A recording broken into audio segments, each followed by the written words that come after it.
So welcome everyone. Really lovely to see you. My name is Vajrapriya, and I've been invited to open up this new series on the 6 distinctive emphases of Triratna, which I think is going through, I'm not quite sure, is it 6 weeks after this, I'm guessing? Quite long. Okay, it's long, good.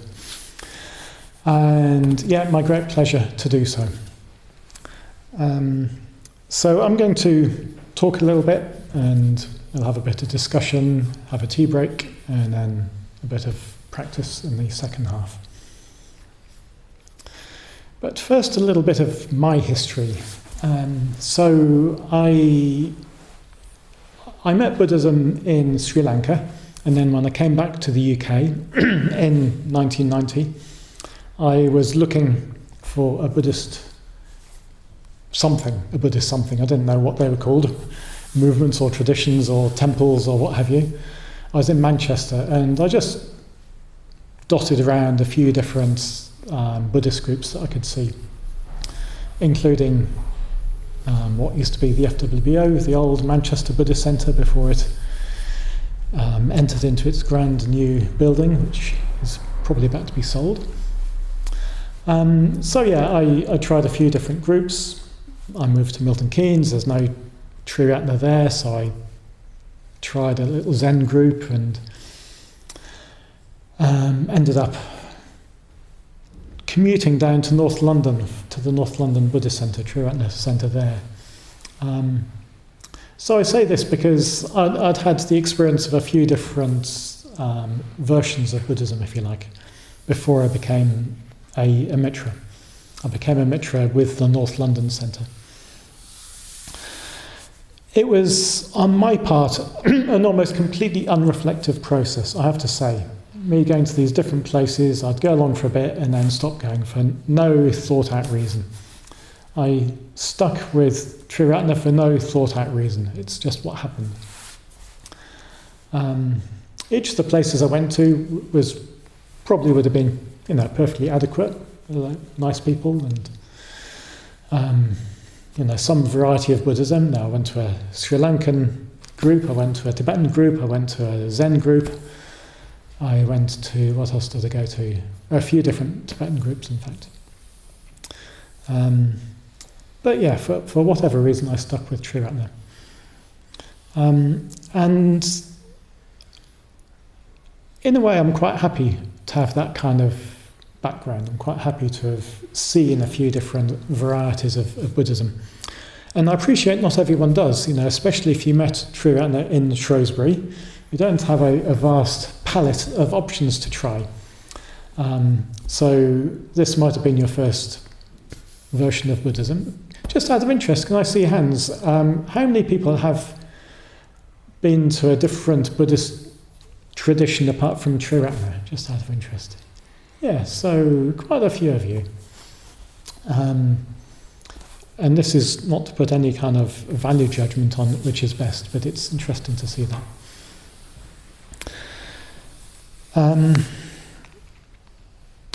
So what we're going to be talking about in this series is, I think it's that famous slogan or carving above the Temple of Apollo in Delphi, know thyself. I think this is about knowing ourselves as a movement, as a Buddhist tradition. Do you remember what it was like as a kid when you just think that your family is the way that all families happen? Obviously, you're just brought up in this particular kind of family, and that's obviously how families do families. And then you go to school and you meet friends and you go back to their families and you think, blimey, they do family really differently, don't they? I think it can be a little bit like that if you haven't had that experience of being outside of Triratna. It's easy to think, well, this is how Buddhism does Buddhism, isn't it? It's just like this. And it's worth recognising that's not the case. There's lots of different ways of doing Buddhism. And this series is a way of, as it were, we're not really stepping into different families, but we're getting Sangharakshita's perspective on what he thinks is distinctive about Triratna. So we're looking at this list that he came up with called the 6 distinctive emphases of the FWBO when he gave those talks of Triratna. And I think it's a few possible caveats. Firstly, it can seem very self-referential, this is just us talking about ourselves. I think there's real value. I think there's real value to knowing ourselves, to knowing what's distinctive about the way that we do Buddhism in Triratna. At all levels, actually. I think it's valuable at all levels. As someone who's quite new, it's valuable. And for old hands, it's valuable. It's valuable because there are depths. There are always depths to plumb. And it's easy to take things for granted. And recognizing, just having the spotlight shone on a few features, I think is significant to increase our appreciation, but also to increase our depth of practice of those features. Another caveat is I don't want this to sound triumphalistic. Triratna is brilliant because 1, 2, 3, 4, 5, 6. These are features, these are emphases of Triratna. Other traditions have different emphases. Some, maybe all of these emphases have their own costs. Wherever you decide to put energy, there's an opportunity cost. So, I'll leave it to you to think what the opportunity costs might be of our own emphases. But this is just us getting to know ourselves better, I think.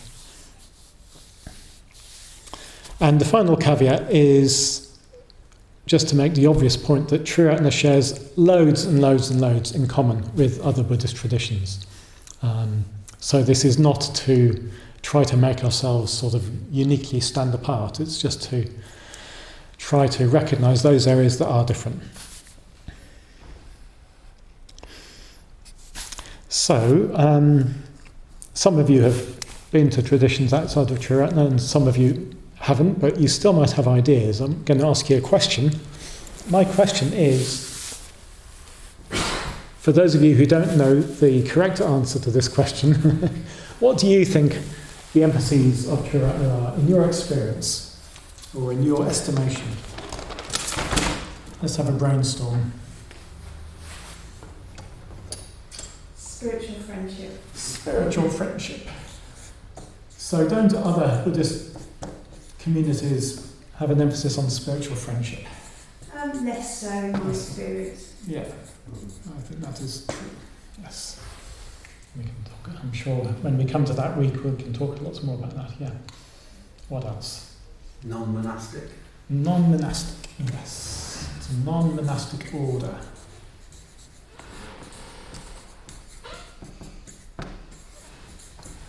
So let's just get the terminology right to say the obvious, which is that the order, the Triratna Buddhist order, is, as it were, the heart of the Triratna Buddhist community. So the order at the heart of the community is not a monastic order, as I'm sure you're all aware. Yeah? A reverence and respect for the arts. Right, respect for the arts, yes. Some of you know the answer, I think. Yep. Anything else? It seems to synthesise lots of different strands of Buddhism. Right. Yeah. Synthesize. Blends. Yeah. Too late.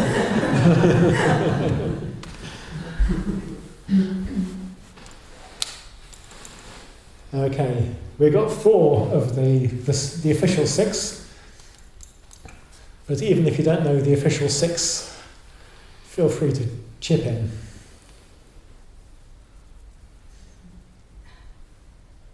Or even if you do. Something about equality. Equality, yes. Equality, I'm going to put unity. So So the order is a united order. We'll come back to what that means. Or what sort of quality were you talking about, Kate? I just remember it was on the list. Very good. Yeah, we'll come back I to that. guess not having a hierarchy between men and women. Right. For example. Right, yeah.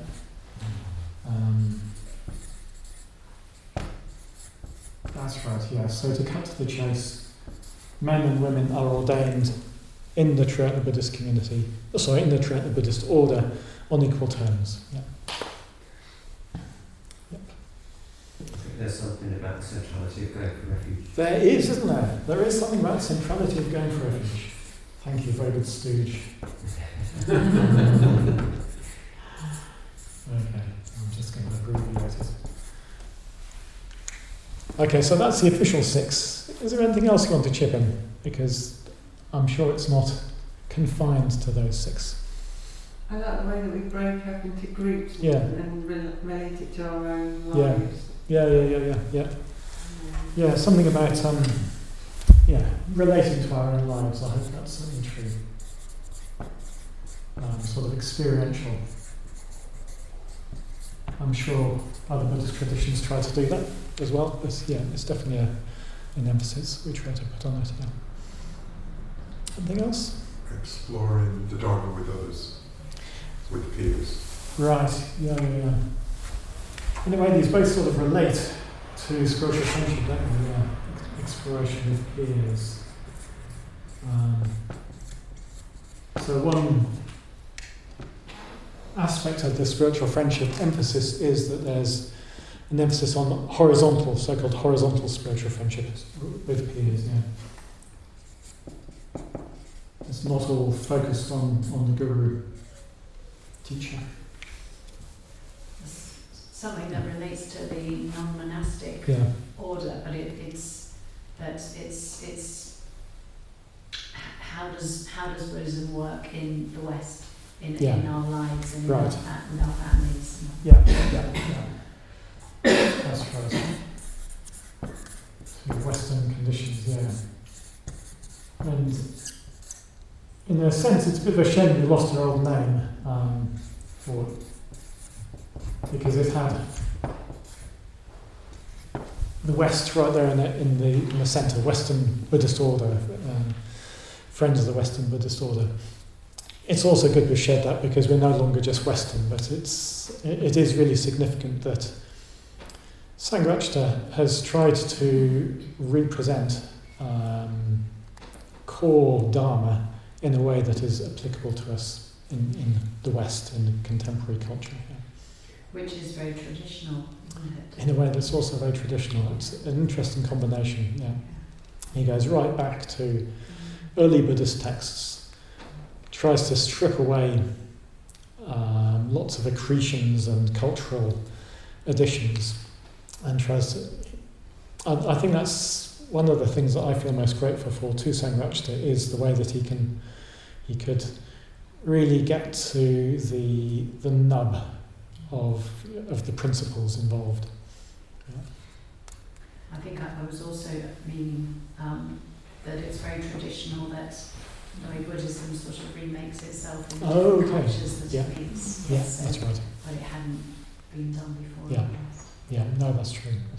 Yeah, so it can be easy to think that I'm kind of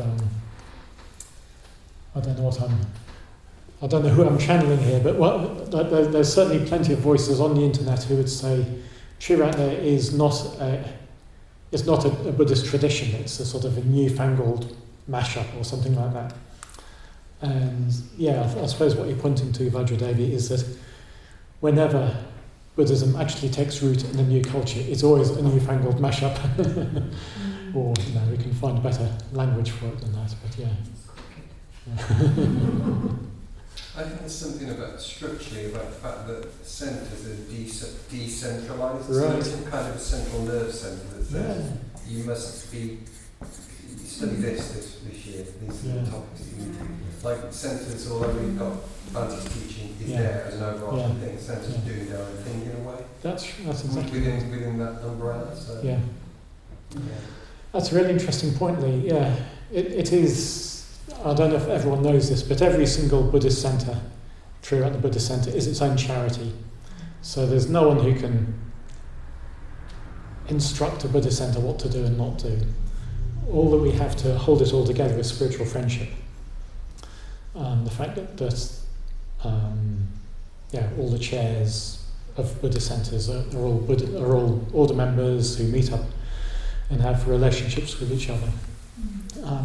There are coordinating channels, and the larger we grow, the more important those coordinating channels are. But yeah, it's incredibly anarchic in the true sense.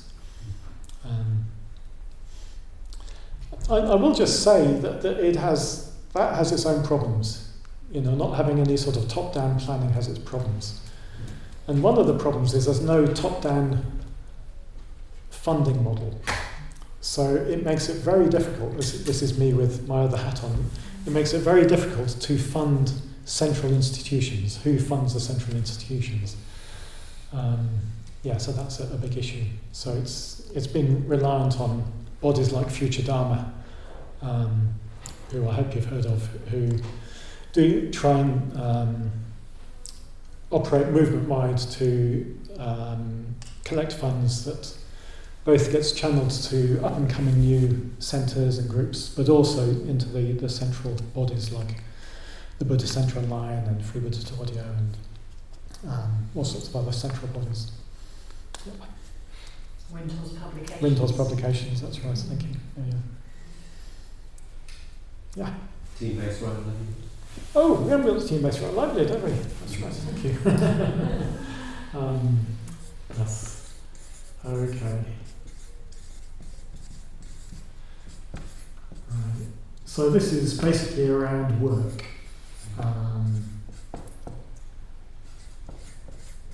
I won't say more about that now, but thanks, Akash Raja, I'd completely skip that.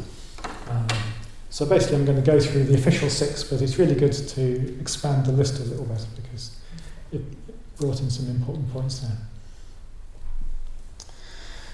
Okay.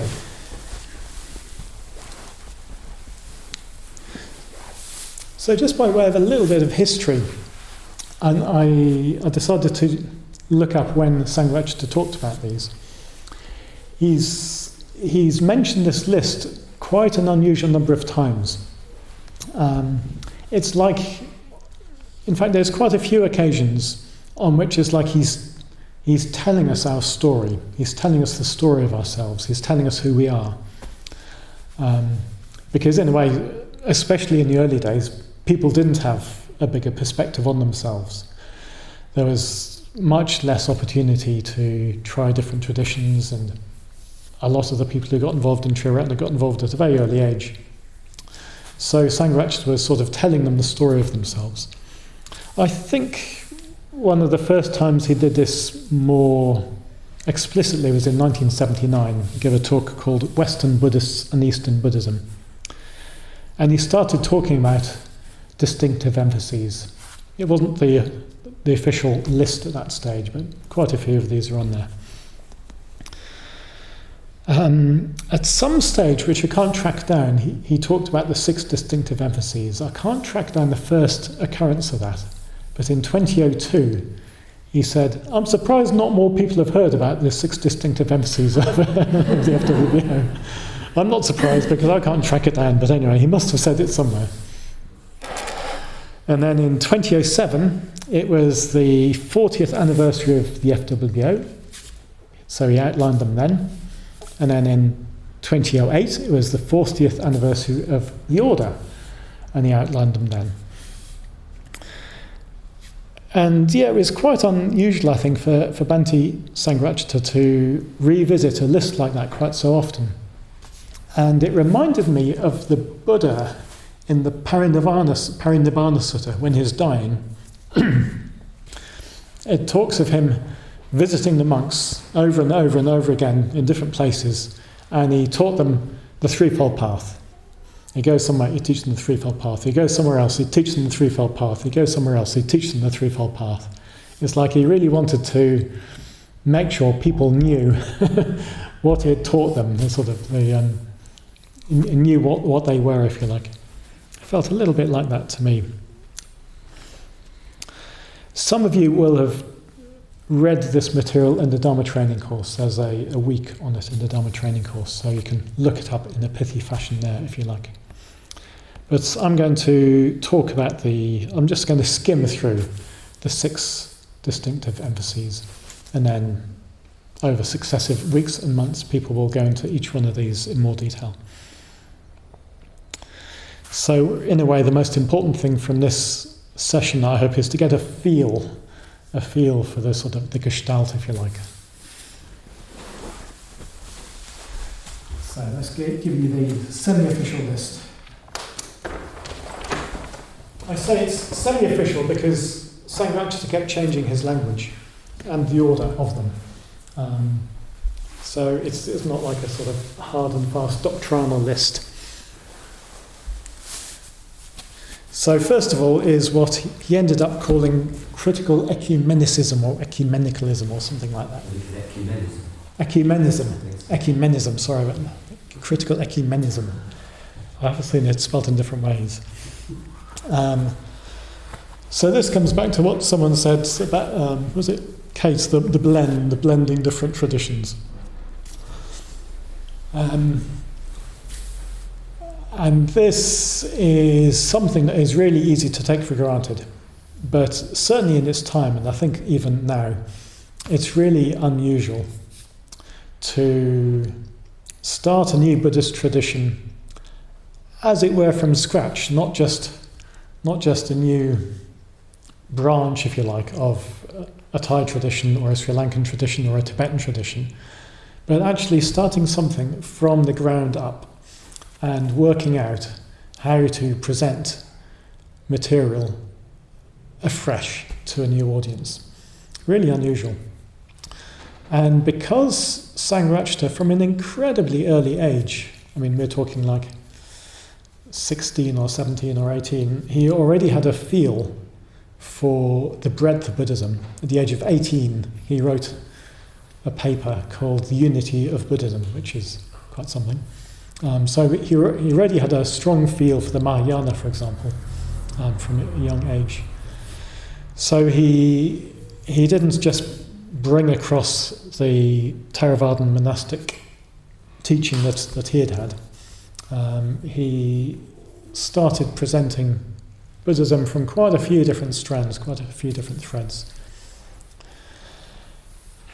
and presenting them in a way that really tries to get to the nub of what's important about this. You know, what's important about the Tantra? What's important about the Mahayana? What's important about Theravadan Buddhism? What's important about Zen? He'd visit each of these traditions and really try to boil it down to what's important for us.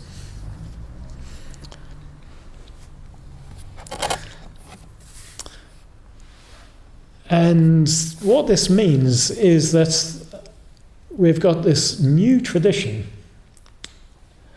which is, it's an interesting balance that we're trying to hold. So we're not a sort of general Buddhist society that will just, invite this visiting bhikkhu and this visiting Tibetan Lama and so on. We're not a sort of generalist Buddhist order. We've in a way got to stand on our own confidence in our own tradition. It's quite reassuring, isn't it, to have this lineage of lamas going back to, wherever it is, back to the first Dalai Lama or someone, and sort of feel the confidence in being part of that lineage. We have to sort of find our own confidence with that. We've got to sort of stand on our own ground, and especially if we meet people in other traditions who feel a bit snooty about Triratna. We sort of need to realise that, we've got to find our confidence, I suppose that's what I'm saying.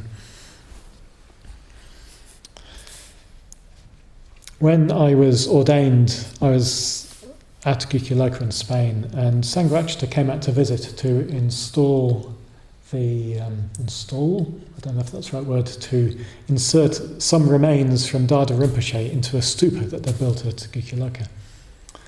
And each of us 18 or 19 new order members got the chance to speak for 2 minutes to Bhante and to thank him for whatever we wanted to thank him for. And what I thanked him for was for giving me the key to the whole Buddhist tradition.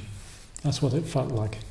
It felt like he'd given me a sort of framework of understanding that meant I could relate to Zen practitioners, I could relate to Tibetan practitioners, I could relate to Theravadan bhikkhus. And yeah, that has felt like a real gift to me. Okay, let's move on to the second one, the centrality of going for refuge.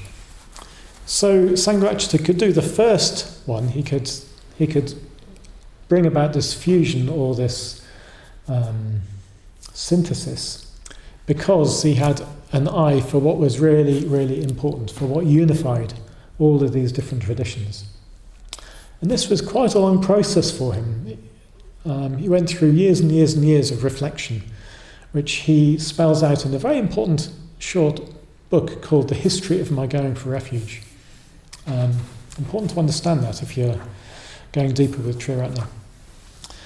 And what he came to realise is that going for refuge is central to the act of being a Buddhist. It is what makes one a Buddhist. And speaking personally, it's been quite a journey for me to keep chunking down in my own understanding of that. It started out just feeling, a bit arbitrary and abstract. What does that mean? Going for refuge is central. It could be anything. Why does he call it going for refuge? It's taken me a long time to, over time, realise just what that means and what the significance of that is. And I'm not going to try and unpack that now, really. But I'm sure there'll be a week of exploration of that. There's a few implications of that. One implication is what we heard about the order is not a monastic order. It's not an order that sees Buddhist practitioners in terms of monks or nuns and lay people. The way it views, as it were, hierarchy, or as it were, one's spiritual depth, it sees it in terms of the depth of our going for refuge. And that can be expressed through different lifestyles. That can be expressed through a monastic lifestyle, it can be expressed through a family lifestyle, or living in a retreat centre, or lots of different ways. The primary thing is going for refuge. So that's something that's probably familiar to us, but again, it's quite unusual. That's quite an unusual. Sangha thinks that's a unique realisation. Another way that he talks about it is in terms of commitment, that going for refuge is about commitment. Commitment is primary, lifestyle is secondary. And one of the things that I appreciate about this is much more process-orientated than attainment-orientated. It's not trying to rank Buddhists according to their level of attainment, which is a rather fraught operation. If it's ranking at all, it's to do with the level of commitment people show to their Dharma practice. And that is usually quite manifest. And it makes it very doable. If we want to take our Buddhism deeper, then we just find ways of committing more. We don't have to try and sort of try your strength, dhyana or bhumi or other kind of way of trying to rank levels of attainment. We just need to find ways of deepening our commitment, finding out what keeps us from deepening our commitment.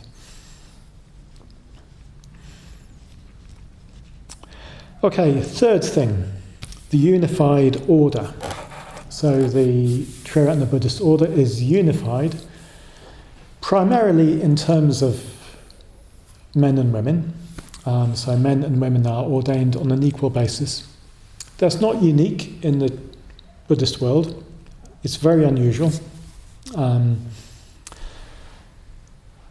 don't know the history of this well enough. I understand it that in Far Eastern Mahayana circles there has been an unbroken lineage of ordinations for bhikkhunis. So that's Korea, Taiwan, China, maybe a few other places. But in all other parts of the Buddhist world, Thailand, Sri Lanka, Tibetan world, they've lost that lineage. So if a woman wants to get ordained in those areas, they either get ordained as a sort of lesser rank. I'm not very good at my. Is that anagarika? Is that the level of ordination? Does anyone know? Or a Meiji. Right. In Thailand they talk about Meijis. Right. Okay. Yeah. Anyway, I'm not fully conversant with the whole Buddhist world. There is there are attempts in some parts of the Buddhist world to revive the full bhikkhuni, so female monk, the full bhikkhuni lineage. That's just starting in some parts. Sangha was incredibly bold. He was so brazen. He just started his own ordination lineage. You don't do that. He just decided to ordain a bunch of people. I think the first ordinations he did get a bunch of different ordained people together to witness it. But basically he ordained them. And I believe the first person he ordained out of the 12 of the first ordinations was a woman, Sarah Boyne Webb, who became quite a noted scholar and translator, although she resigned as an order member fairly quickly. So that was radical. And another radical thing he did was fairly quickly he got women ordaining other women. So since the time he stopped ordaining women I think have always been ordained by other women. I think that's true. So the order is unified in that sense. So it is said to be a single order with two wings. Now there's a lot that we could talk about in terms of gender politics in Triratna. I won't go there. I just want to recognise that it's a thing. It's complicated. But I think that the bigger picture is that men and women do have this basically equivalent status, if you want to call it that, equivalent ordination.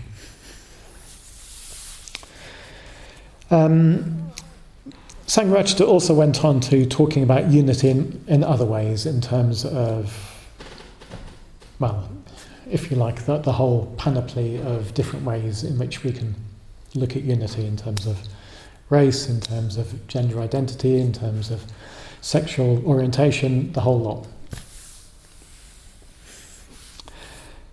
And the reason that he could do that comes from the centrality of going for refuge. So you can see that these are starting to weave together a little bit. Okay, I shall move on to the explicit emphasis on spiritual friendship, the explicit, very, very strong emphasis on spiritual friendship that we have, which I think is the jewel in our crown. I'll just read you something that Sangha said about this, because it's quite a big thing to say. So he quotes that famous episode when Ananda says, I think, that spiritual friendship is half the spiritual life. And the Buddha says, don't say that, Ananda. Spiritual friendship is not half of the spiritual life, it's the whole of it. It's the whole of the spiritual life. And Sangha says, no Buddhist tradition that I'm aware of in the course of the last 2,500 years has ever taken that utterance of the Buddha seriously or asked, what did the Buddha mean by that? So that's his assessment. He thinks that he's taken that utterance more seriously than anyone else. Personally, I would say that our emphasis on spiritual friendship and the Sangha is both the most rewarding and the most difficult aspect of Triratna. I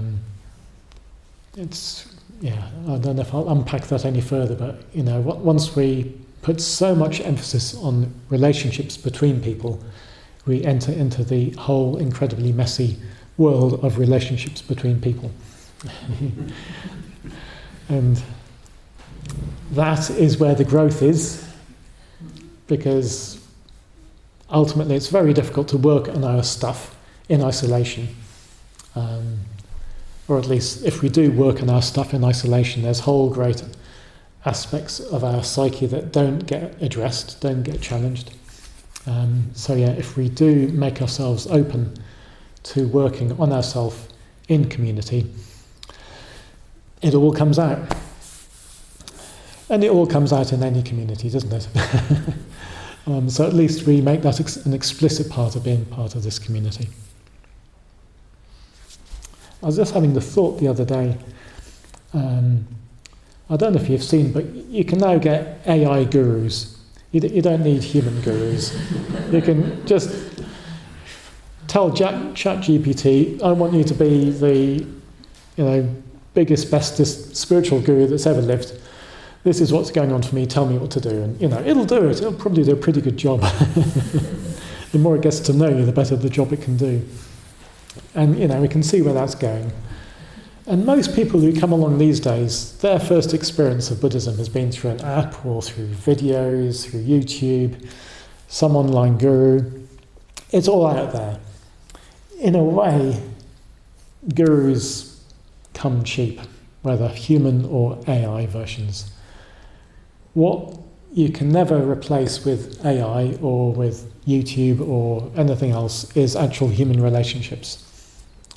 And my sense is that will become more and more important as time goes on, and that is what Triratna has really got to offer very, very strongly. Okay, the importance of work or team-based livelihood. Sangha also talks about this as the new society. It so happens that next year within Triratna we're going to try and talk about new society quite a bit. We'll see what happens here. What we're talking about here is the bigger context of being a Buddhist. Part of that context of being a Buddhist is, of course, our home life, and part of that context is our work life. And almost accidentally, Sangha discovered the value of Buddhists working together. Initially, if you've looked at the Noble Eightfold Path series, you'll see that he advises, which was given in 1967, under Right Livelihood, he advises people to work as little as he can. And over the course of the early 70s, his disciples started working together, creating Buddhist organizations together, co-ops as they were in those days. And he saw the value of people really throwing themselves into these early enterprises and seeing how much they could develop through working together. And those became known as team-based right livelihoods. So there's a lot that can be said about that. Since I gave up my job, my professional job in 1997, I've worked within Triratna, team-based right livelihoods. Vajrapriya started a long time before me, when you're 23, 24. Yeah. Yeah. Kasharaja, when did you first work? Right livelihood, yeah. 96. Right, 96. Right, yeah. Yeah, so there's a certain generation who have sort of been steeped in team-based right livelihoods. It's no longer so easy these days, and we're going to have to find new ways of doing this. And also possibly revive old ways of doing it as well. A whole big subject there, which I won't go into. But I will just mention an initiative by Future Dharma called Work a Day for the Dharma. Go to the Future Dharma website and check out Work a Day for the Dharma. It's a way of trying to encourage people who are working in your day-to-day job to think of yourself as working at least one day a month for the Dharma. And they also lay on little meetings, little online meetings for people who are sort of signed up to this scheme to just encourage them in a sense of connectivity and community in doing that. And finally, the spiritual value of the arts. In one of his talks, Sangha says about this, I'm not going to say much about this because I think it's pretty obvious. And I read that and I think, it really isn't to me.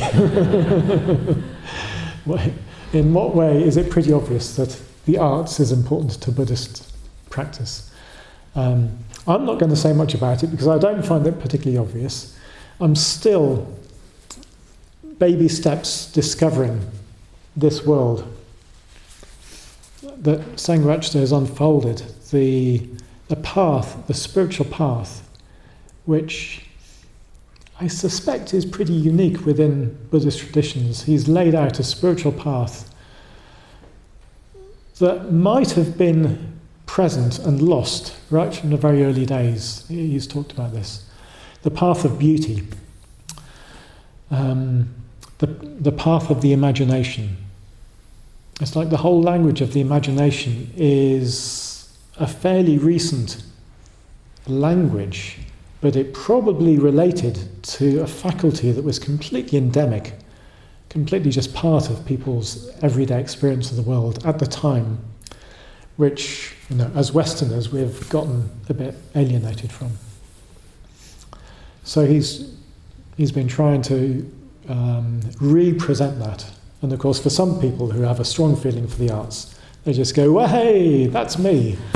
And for those of us who are a bit sort of left-brain, scientific-minded, we think, what?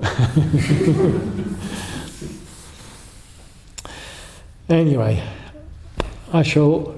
That's the 6. A quick skate through the 6.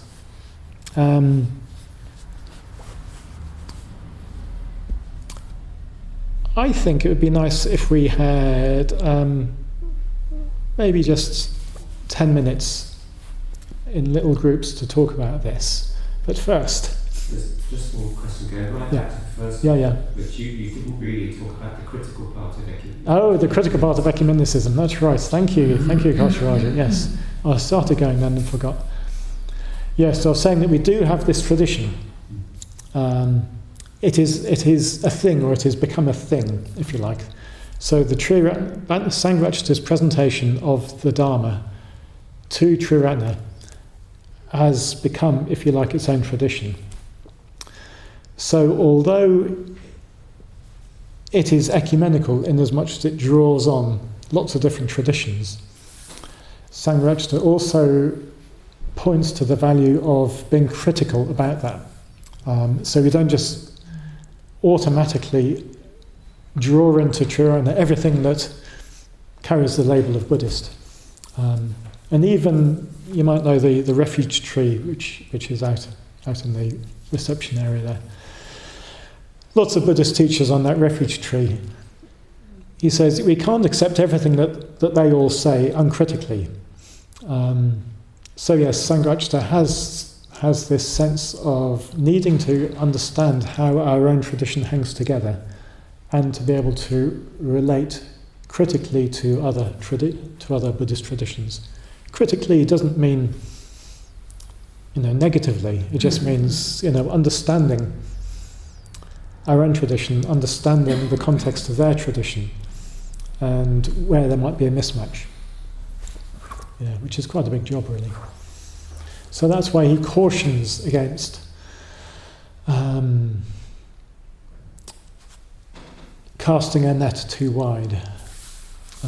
it takes an awful lot to understand the full context of another Buddhist tradition. Yeah. Yeah. Any other questions or comments?